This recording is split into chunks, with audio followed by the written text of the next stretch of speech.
Moving on to our next story, Iraq's prime minister has rejected the deployment of new U.S. troops to his country after Washington announced it's sending dozens of forces there to fight Daesh terrorists. Haidar al-Abadi said Iraq does not need foreign ground forces on its territory. Abadi further stressed that any military operation or troop deployment anywhere in Iraq must be approved by Baghdad in full respect for Iraq's sovereignty. Members of Iraqi Popular Forces fighting ISIL Takfiris have also condemned any likely U.S. deployment. U.S. Defense Secretary Ashton Carter said on Tuesday that a new team of special forces will be sent to the Middle East to fight Takfiri terrorists. Carter offered little detail, but reports said the force will be based in Iraq. In the weekend, two U.S. Republican senators called for nearly tripling U.S. forces in Iraq to 10,000. Radio host and political commentator Max Igan joins us now from Brisbane. Mr. Igan, welcome to the program.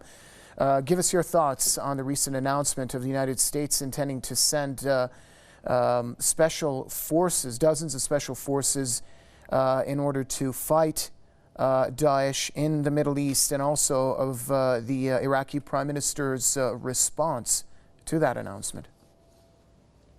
Well, look, it's got to be seen that Daesh in the Middle East was actually created by US intervention to begin with. And the United States needs to realise that it can't just walk into any country it wants and deploy whatever it wants under its own specifications, regardless of what the local inhabitants might think about it, which seems to be the typical way that US foreign policy works. And because, of course, when the United States gets in there, they will typically support any group which supports US foreign policy or will further US political interests. And so you never really know who they're going to support once they get in there. And when you look at what's happening in the Middle East today, this is the direct result of US sending troops there to help people.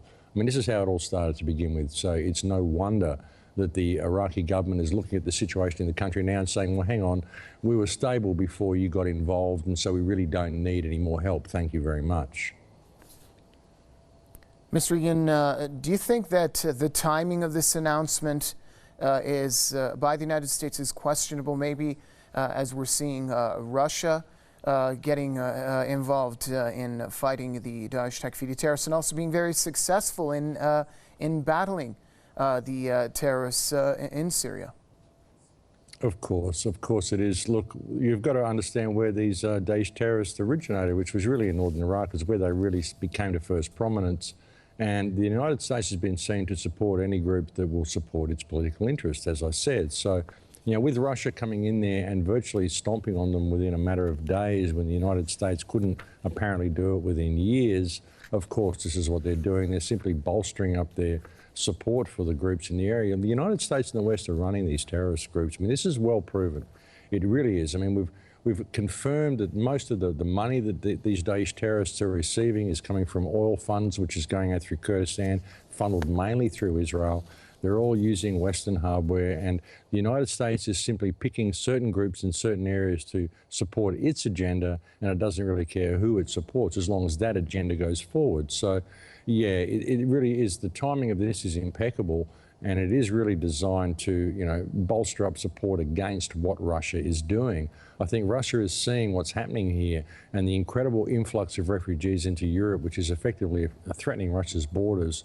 And so, yeah, it's just bolstering up the whole terrorist group in the Middle East, which is being run by the West. People have to see this and call this. And, you know, that's the only way it's going to stop, is if the people in the West wake up and see how they're being played and call this. This is a scam. We don't need to send any more troops or weapons in there. That's what's created the situation to begin with. Focusing on just Iraq itself, many observers believe that sending more U.S. troops to Iraq is somewhat of a recurring theme for the United States. Just over the weekend, two U.S. Republican senators, they were asking to triple the number of U.S. forces in Iraq to a number close to 10,000. Well, this is what's been going on ever since the conflict started. I mean, the conflict started and George W. Bush announced that it was over like 2 or 3 weeks after it started, and then there's been nothing but an escalation of troops in there since. I mean, Obama was elected to office saying that he wasn't going to send any more. He was actually going to bring the troops home, and he deployed another 20,000 within a matter of weeks. And now all we've ever seen is an escalation of more and more troops. It's just a recurring theme. You know, this whole ISIS Takfiri army that's raging in the Middle East is a covert army that is being run by the West, designed to destabilise the region. And whenever it starts losing support, the United States send more and more troops in there to support this army. Like I said, they pick their terrorist groups depending on the neighbourhood that they're hanging out in at the time. So we've got to step back and look at this and see the way it's being played. When you just look at the hardware all these Takfiri terrorists are using, they're all using US hardware, they're all using Western hardware, they're driving around in tanks, howitzers, Humvees, Toyotas, all this sort of stuff. I mean, it's all being run by the West, the finance is coming from the West, and that's why they're sending more troops in there. It isn't to help the Iraqi people in any way, it's to just keep the conflict going.